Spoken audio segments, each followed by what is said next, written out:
a atual Constituição do Brasil, está ali no artigo 212, estabelecendo que pelo menos 25% das receitas provenientes de impostos no nosso país, de estados e de municípios, obrigatoriamente têm que ser destinados à manutenção e ao desenvolvimento do ensino. É interessante notar que em 1988, na mesma Constituição, nas suas disposições transitórias, estava dito também que, ligado a esse percentual obrigatório para ser aplicado na educação, estavam também duas metas: universalizar o ensino fundamental em 10 anos e acabar com o analfabetismo também em 10 anos. Nós chegamos em 1998, portanto, depois de 10 anos, sem ter universalizado o ensino fundamental e muito menos eliminado o analfabetismo. Nós temos no Brasil hoje cerca de 15 milhões de analfabetos totais e aproximadamente 40 milhões de analfabetos funcionais, homens e mulheres que, de fato, não têm acesso às condições próprias proporcionadas por uma alfabetização adequada. Pois bem, nós temos tido, entretanto, alguns outros movimentos, movimentos que procuram correlacionar a obrigação de destinação de recursos públicos à educação com algumas metas da qualidade. Em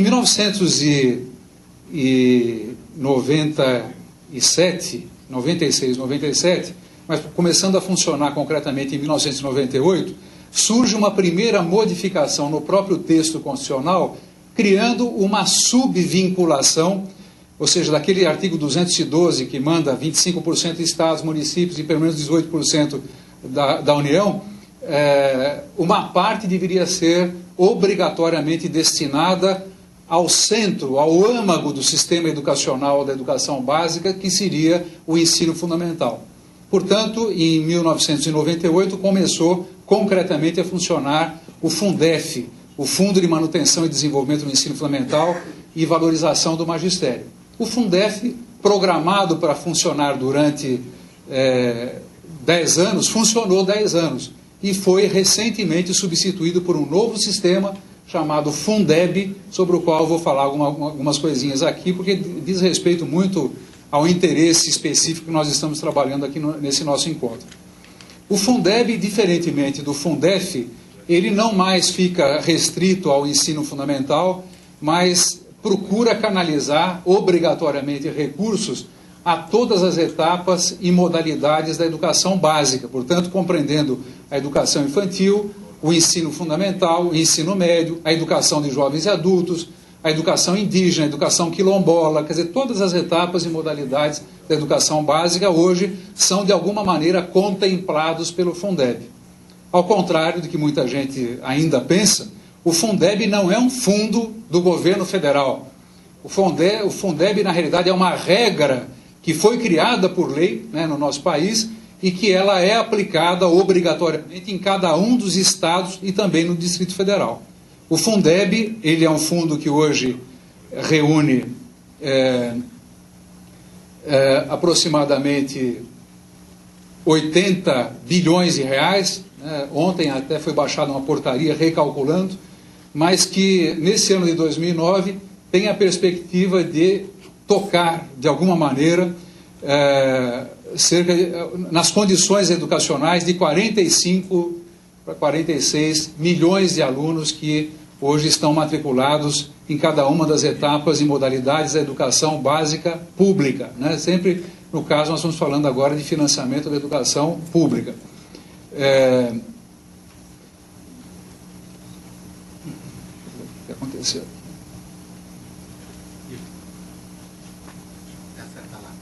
Oi, onde é que tem? Ele acerta lá. Certo?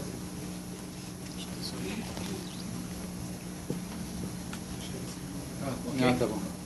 Bom, eu trouxe aqui alguns dados, acho que estão um pouquinho ilegíveis, mas para dar uma rápida explicação. Para que serve o Fundeb? Ele serve para as mesmas coisas que a lei brasileira, pelos artigos 70 e 71 da Lei de Diretrizes e Bases da Educação Nacional, determinam as formas como devem ser utilizados os recursos públicos da educação. O artigo 71 da LDB diz que o dinheiro, o sagrado dinheiro da educação, tem que ser utilizado para pagar professores, pode ser utilizado para fazer formação adequada, né, tanto inicial quanto a formação continuada de professores. O dinheiro da educação serve para pagar funcionários de escola. Dinheiro da educação deve e precisa ser utilizado para construir, ampliar, adequar e manter os prédios e equipamentos escolares, todos eles, aquilo que está dentro das escolas. Né? Já não se pode mais ficar utilizando o dinheiro da educação para asfaltar ruas que chegam à escola, né, como se fazia no passado. Utilizar recursos da educação para construir chafariz, dizendo que chafariz é cultura e coisas desse tipo. Então, a Lei de Diretrizes de Educação Nacional, 70 e 71, seus artigos, determinam aquilo que pode. E serve também o dinheiro do Fundeb, assim como o dinheiro geral da educação, para financiar a aquisição de materiais didáticos de todo tipo, né, que sejam utilizados diretamente na sala de aula. Há algumas situações, entretanto, que essa nova sistemática marcam como subvinculações. A primeira subvinculação importante de recursos do Fundeb é que 60% das receitas provenientes do Fundeb obrigatoriamente têm que ser aplicados na valorização do magistério da educação básica. Isso significa remuneração de professores. É isso que nós estamos falando. 60% dos recursos do Fundeb, de cada município, de cada estado e mesmo os recursos do Distrito Federal, têm que ser aplicados obrigatoriamente na valorização de professores, e essa valorização que eu estou me referindo aqui é remuneração. Salários diretos e indiretos, mas é remuneração. Os de 40% restantes devem e podem ser aplicados para todas as demais itens relacionados na Lei de Diretrizes e Bases da Educação, entre os quais o pagamento dos demais trabalhadores da educação, que são os funcionários das escolas, funcionários administrativos, funcionários de apoio, e o pagamento da luz elétrica, pagamento do GIS, pagamento do material didático, pagamento do desenvolvimento profissional, enfim, todos os demais assuntos, né, seja do Fundeb, seja daquilo que contém o Fundeb, que são os recursos dos 25% obrigatório, podem ser aplicados para essa área. A ideia, né, há alguns outros subvinculações que eu vou rapidamente apenas aqui dizer. Na estruturação desse Fundeb,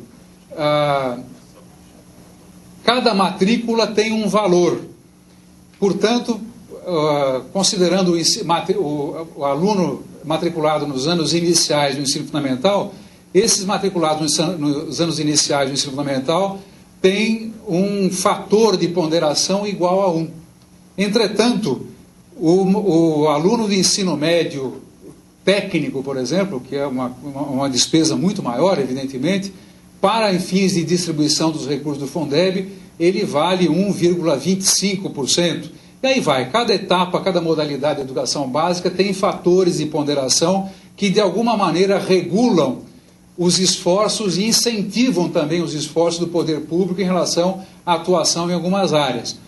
Por exemplo, hoje em dia, o fato de o Fundeb versar sobre todas as etapas e modalidades da educação básica e o fato do Fundeb reservar um valor, relacionando esse valor a matrículas existentes em creche, por exemplo, numa cidade, ou no ensino, na educação infantil, ou em programas de jovens e adultos, isso faz um papel indutor ao caminho das decisões político-administrativas